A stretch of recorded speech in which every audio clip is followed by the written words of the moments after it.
우한 폐렴이 전 세계에 확산하면서 많은 사람에게 건강은 최대의 관심사가 되고 있습니다. 현재 창궐하고 있는 신종 코로나 바이러스는 우한에서 시작돼 전 세계에 퍼지고 있지만 의학적으로는 아직 특별한 치료제가 없습니다. 의료 전문가들은 가장 좋은 대처법은 예방이며 또한 평소에 인체 자체의 면역력을 증강하는 게 중요하다고 말합니다. 인체 면역력을 높이는 방법은 여러 가지가 있지만 예로부터 기공수련법이 이 방면에 탁월하다고 전해져 왔습니다. 사실 중국에는 고대부터 사람들의 심신을 단련해 건강을 유지하는 많은 건강증진법이 있었습니다. 특히 현대에 나타난 심신수련법 팔운궁은 전통적으로 내려오던 기공수련법을 재구성해 현대인의 생활에 가장 적합하게 응용한 건강법입니다. 팔운궁은 90년대 초부터 중국에서 시작돼 광범위하게 전파된 공법인데 신체 건강뿐만 아니라 심성을 제고시키는 수련으로도 유명합니다. 즉, 몸과 마음은 구분될 수 없으며 몸이 건강하기 위해서는 마음부터 먼저 정결하게 다스려야 한다는 겁니다. 팔운궁은 진선인을 준칙으로 생활 속에서 심성을 높이고 신체 건강을 위해서는 오장공법 동작을 통해 건강을 증진하는 방식입니다. 팔운궁은 1992년 중국에서 소개되자 선풍적인 인기를 끌었습니다. 무엇보다 회비나 등록비가 없이 무료로 배울 수 있고 효과가 탁월했기 때문입니다. 당시 중국에는 각종 무술, 명상, 호흡법 등이 다양하게 퍼져 있었지만 이를 모두 아우르고 짧은 기간 내에 큰 대중적 인기를 얻었습니다. 그래서 1990년대 후반까지 국민건강 증진에 크게 기여했다는 공로로 중국 정부도 이를 장려하고 권장했습니다. 창시자 리훈즈 선생에게는 국민건강에 기여하고 국가 의료비를 크게 줄였다는 이유로 여러 차례 표창을 수여했습니다. 1998년 중국 당국은 팔운궁이 신체 건강에 어느 정도 효과가 있는지 실태 조사를 한 적이 있습니다. 베이징시에 있는 12,731명의 팔운궁 수련자에 대해 건강조사를 했는데 이 중에서 11,892명이 수련 전에 병을 앓았던 기록이 있었습니다. 이들을 조사한 결과 11,785명이 수련을 통해 병이 완전히 제거됐거나 호전된 결과가 나왔습니다. 99.1%에 달하는 사람들이 팔운궁 수련을 통해 이미 건강해졌고 점점 건강해지고 있다는 사실이 확인된 겁니다. 또 미국 스크립스 연구소 면역학부에서는 팔운궁 수련자와 일반인에 대한 비교 실험을 한 적이 있습니다. 연구소에 의하면 일반인들의 중성 백혈구 세포는 체외에서 단지 2-3시간밖에 살지 못했습니다.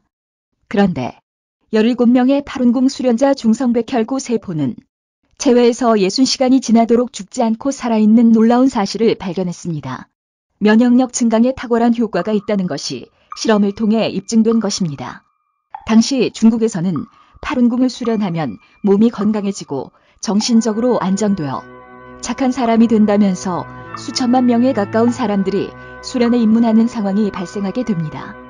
교수, 학자, 대학생, 공무원, 노동자, 농민 계층은 물론 공산당 고위층 간부, 군장성, 정보기관, 사법기관 관원 상당수가 팔운궁을 수련했습니다.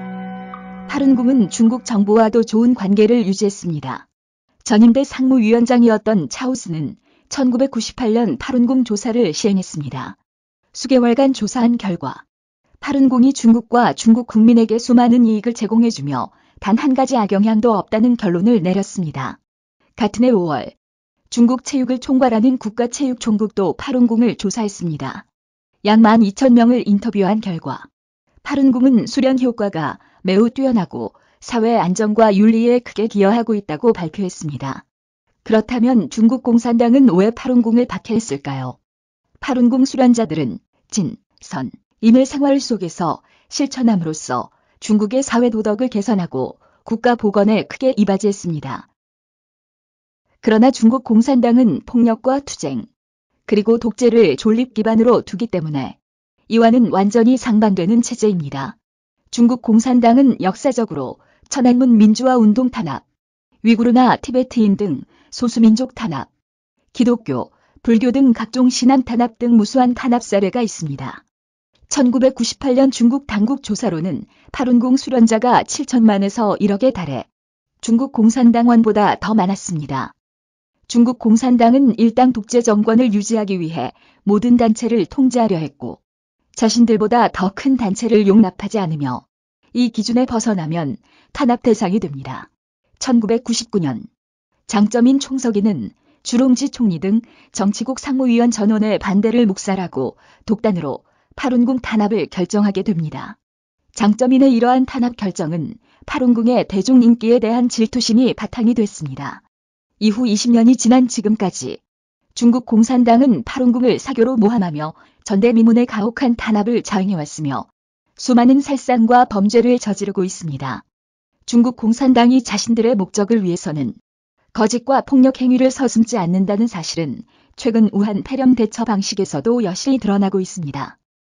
결국 현재와 같이 중국의 도덕이 밑바닥까지 추락하게 된 것은 도덕성 향상과 심성제고를 중요시해온 파룬궁 탄압과 무관치 않다는 견해가 많습니다. 전염병이 창궐하고 거짓과 폭력이 만연하고 있는 중국 사회에서 짐선윤을 최고의 가치로 여기며 건강한 신체를 갖게 하는 파룬궁이 오늘날 다시 주목을 받고 있습니다.